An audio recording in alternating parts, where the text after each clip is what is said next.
mal wieder auf dem Braumeistercamp, der Veranstaltung von KIESBYE, wo praktisch Größen des Brauens zusammenkommen und anderen über ihre Erkenntnisse erzählen. Und eine Braugröße habe ich jetzt hier bei mir und wir gehen jetzt rüber ins Englische, weil das ist dann ein bisschen einfacher. Heartily welcome, KJETIL. Thank you. Pleasure to be here. So it is an interesting name, KJETIL, so I guess you're not from Germany. No, I'm from Norway. From Norway? Wow. Yeah, and the English word kettle originates from my name. Oh, wow. Yeah. That's an appropriate name for a brewer, isn't it? Absolutely. Yeah. Totally. And you have a very, very interesting biography because you are not a brewer, you are a pilot. Yeah, I did 20 years with Scandinavian Airlines. Yeah. And the thing is, when I read about you, there's one thing what I thought is very interesting, that because you love beer and you as a pilot or co-pilot, you were through the whole world and you found a lot of interesting beers and also ingredients for beers, and you smuggled on your plane hops and stuff. Is that true? Well, I didn't smuggle it, but I can tell you that a Samsonite oyster suitcase is perfect for a 25-kilo sack of malt. Well, and we had very friendly cabin crew on board, so they allowed me to have the fresh yeast inside the cool lockers for the food where the catering was for the passengers. It worked out very well. Okay, so as you are the pilot, you could order it anyway. So this is needed. Of course. But you had all these interesting beer styles all over the world, and in Norway back, the beers have been like not so good or not so interesting? Or? Well, we had, when I got into beer, which was in the late 90s, we had an absence of diversity in the beer in Norway. We had some boring continental lagers and maybe an occasional Weiss beer or two, but that was pretty much it. Okay, and so you decided, well, I now have the material and I know what it should taste, so you decided to make your own beer? I started as a home brewer, but then everyone I served these beers to, they were like, yeah, it's good, but what is this? They'd never tasted this. They'd never tasted an IPA. They'd never tasted a porter. You know, all these things were very strange to them. So I thought that somebody needs to educate the Norwegian public so that I can have some proper feedback based on knowledge and experience on my beers. You did, and you have been successful? We were the first, and after us, Nøgne, there were other breweries, and I'm very happy about that because as one brewery, you cannot build a beer culture. Yeah. So all the others that came after us joined forces in doing exactly the same as we did, educate the Norwegian public about beers. So again, the name of the brewery you founded is? NØGNE Ø, which means Naked Island, and it refers to a poem by Henrik Ibsen where he describes this guy as living on a very barren island without vegetation, and he refers to that as the island was being naked because there were hardly any trees there. Okay, so when did you start that? 2002 we started the company, but we didn't have much money, so we created all the equipment ourselves from dairy tanks and shit. So it took us 1 year of just welding and cutting and fixing things, and in 2003 we started brewing.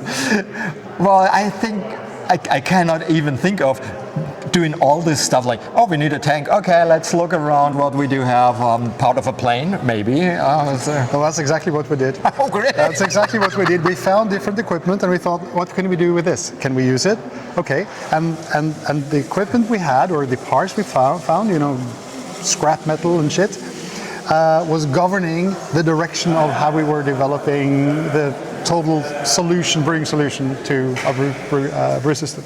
Do you have still some of this stuff running? No, I'm so happy I don't have it around because I have really bad memories about it because it was so awkward to brew with it. It took a long time and no, it was terrible. But we made good beer though. Yeah, okay. Well, that's the main thing to do. Yeah. So what was the first beer you have done on your own then? commercially. Yeah. That was probably a pale ale. A pale ale, yeah. And then I think number 2 was an IPA. That was the first IPA commercially brewed in Norway. Wow. So I know now there are more creative breweries in Norway, and they do extraordinary stuff, even if I hadn't had the luck to taste too much of it, but I heard about it. So how do you think is the beer scene or the craft beer scene in Norway these days? It's good, it's dynamic. There are many good brewers there. Unfortunately, the craft beer industry in Norway is shrinking. We had many good years where we had expansion, and now it's shrinking, and there are more and more small breweries going out of business. People are tired, you work year after year after year without salary, hoping that things will be better, and when it doesn't get better, one day you just realize I can do something else in my life, and they close down the breweries. I guess that's a problem a lot of countries have these days, but still there is a lively scene. And how you are part of it now? Are you still with your brewery, or did you change? I left NØGNE 10 years ago. Okay. Yeah. So then I started the brewery on the island of Crete in Greece. Oh, so all right. So that I still have. And I'm a partner in a Norwegian new brewery called Tøsse, which is like an hour's drive north of Bergen on the west coast. What are you doing? Are you telling the people what to do, or are you creating? I'm a hands-on brewer myself. Yeah. I don't like offices and computers and meetings at all. Yeah. I like to get sweaty, dirty, and tired, and I'd like to touch and smell the ingredients and the final product, of course. Okay, let's talk about 2 beers you brought here.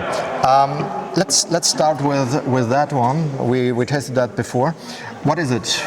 This is a saison, which I designed for Wongraven Wines, led by Sigurd Wongraven, the famous black metal musician, who has a huge portfolio of high quality wines, and he wanted to have a beer in his portfolio. This was the first we designed. He's from Satyricon. Satyricon is correct. Yeah.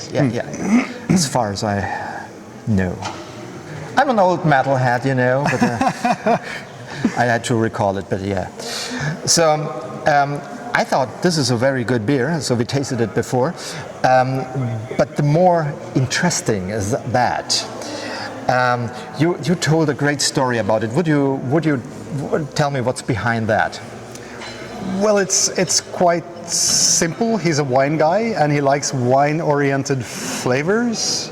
There was a Norwegian supermarket chain, national supermarket chain, who wanted him to design a blonde ale for the Norwegian market. For that reason, it's relatively low in alcohol. The limit for that in Norway is 4.7%. And he wanted fruitiness and a good acidity as you would find in a wine. So this does probably taste a little bit like a hybrid beer/wine, but it is 100% a beer.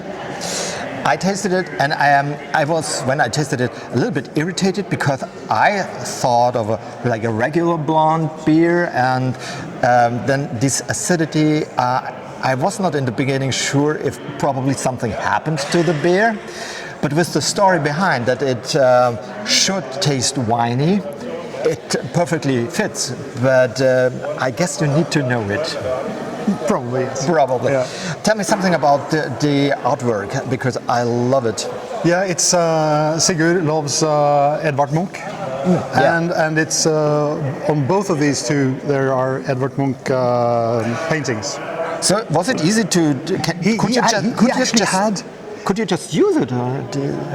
Apparently, yes. Because these are very old works. Okay. So I think there's no copyright and things involved. And as a matter of fact, I think Satyricon made an album where they themed all their songs with Edvard Munch paintings. He's very much into Edvard Munch. Okay. That makes totally sense. Okay. Absolutely. All right. So what's your personal favorite beer style?